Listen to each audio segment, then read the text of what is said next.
কি আজব তাই না? পৃথিবীতে ৮৪ লক্ষ জীবের মধ্যে একমাত্র মানুষই টাকা রোজগার করে, কিন্তু পৃথিবীতে অন্য কোনো প্রাণী না খেয়ে মরে না, আর মানুষের পেট কখনোই ভরে না। কি অদ্ভুত! কারো সুখ দেখলে খুশির বদলে আফসোস হয়, আর কেউ বিপদে পড়লে সমবেদনার থেকে সমালোচনা বেশি হয়। আপনার অর্থ কম থাকুক, যোগ্যতা কম হোক, কিন্তু আপনার কথা, ব্যবহার, আচরণ যেন সুন্দর হয়। মানুষ হিসেবে এগুলোই বড় সম্পদ। বাড়িতে ঝগড়া হওয়ার পর মেয়েরা ভাবে, একবার বিয়েটা হোক, আর জীবনেও বাপের বাড়ি আসবো না। দিন শেষে পুরুষ ঘরে ফিরে শান্তির আশায়। একজন স্ত্রী চাইলে সেখানে বেহেশতের সুখ দিতে পারে, আবার চাইলে নরকের যন্ত্রণাও দিতে পারে।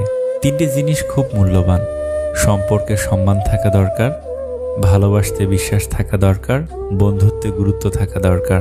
যদি সুখ চাও রাত জেগো না, যদি শান্তি চাও দিনে ঘুমিও না, যদি সম্মান চাও ফালতু কথা বলিও না, যদি ভালোবাসা চাও পরিবারকে কখনো